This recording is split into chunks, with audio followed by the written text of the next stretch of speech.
Morning everyone, Steve Brown from Swansea Creatives, and today I'm here with Sam Hawking from Sam Hawking Solicitors.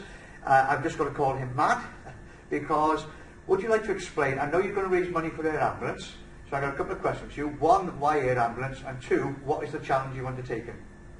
Air Ambulance, because they're entirely charity funded. Right. They don't get any external support, external funding, any government funding. So they rely on our donations. For every trip that they make, for every life they save, every flight they make, it costs them £1,500 each time. Right. So it costs them an absolute fortune to run the service, and right. they've saved so many lives, and it affects everybody. Yeah. Practically everybody in Wales knows somebody that's benefited from the Air Ambulance Wales. It affects all manner of sports people. It affects all manner of ordinary people. Especially rural communities as well. Right.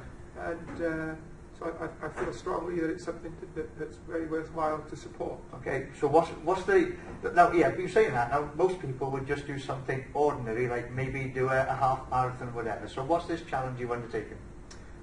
I feel guilty about raising money for something that I really enjoy doing, and so I enjoy pushing myself to the limits on a limited basis, but right.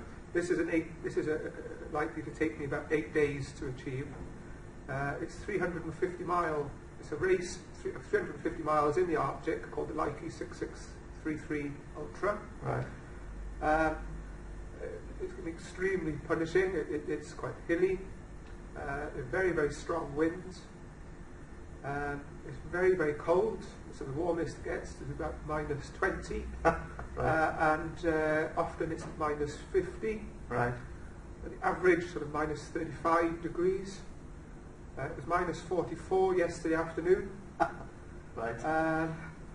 So it won't just be a couple of hours where I'm in pain and very quickly feeling that was good, pat on the back, well done, Sam. Yeah.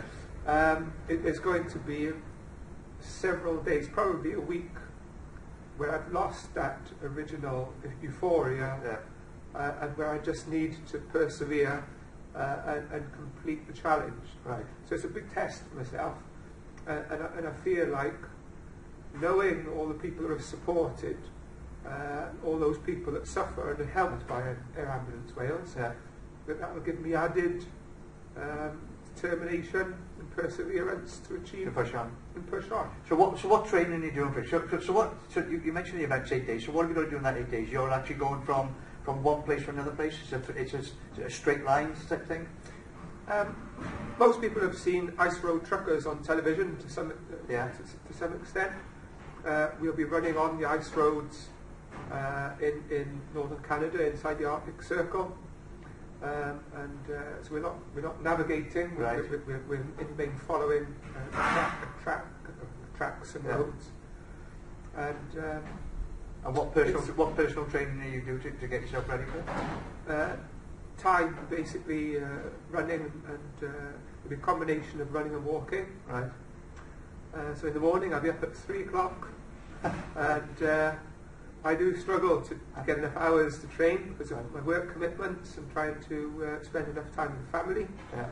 So I'll probably be home for a late breakfast in the morning. I've done about 7 or 8 hours of running and walking. So I'm trying to get used to pulling this sled. Right. It disrupts the natural rhythm for me for running. Right. So I've got to get used to that. And what will you be carrying in the sled yourself? What's you going to have with you? We've got to be self-sufficient for the duration of the race. Right. The only thing that will be made available is hot water at checkpoints, right, which is up to 70 miles apart. So in here I have a full sleeping system, which is basically a roll-out mat on the floor, followed by a bivy bag, right, which is basically a waterproof sack that the sleeping bag goes inside of, and a blow-up mattress, a small sort of self-expanding blow-up mattress in there as well. There'll be spare clothes in case I get wet, especially if I sweat. Can't sweat, otherwise I'll freeze. Yeah. So I've got to keep got to wear just enough to stay warm enough, right, that I'm cool or cold, Yeah. but not so much clothes that I'm warm. And then or you're hot, sweating, and then I'm sweating because that could cause me to freeze, right. frostbite, and ultimately you can die from being Right. cold exposure. And I know you're telling me that very few people have actually completed the challenge, so it's a challenge in itself. Yeah, the race is called Likey 6633. There's been 7 races previously, pretty much every other year, and there's only been in those 7 races, there's only been 10 people that have completed it. Right. One person having done it twice. Right. So if you get the opportunity to look on the website for the race and look at the results, there were actually 4 finishers last year, which is the best they've ever They done. know that. Okay. So the last time, year before Yeah. last. Okay. So if anybody, it's a great cause. I know you're trying to raise 10,000 or more pounds. So how can people support you? How do they support you? If you could please go onto my Just Giving page and type in Sam Hawking, Hawking, Hawking, then you'll find the Just Giving page. Please give generously towards a fantastic cause. All the money you give will be going directly to Wales Air Ambulance. So please support it. Thank Right. you. And this has been Steve from Swansea Creatives. We're wishing Sam all the best. Everybody here, the BNI supporting him. Make sure you do as well. Go and have a look at his Just Giving page, and we'll see you all in the next video.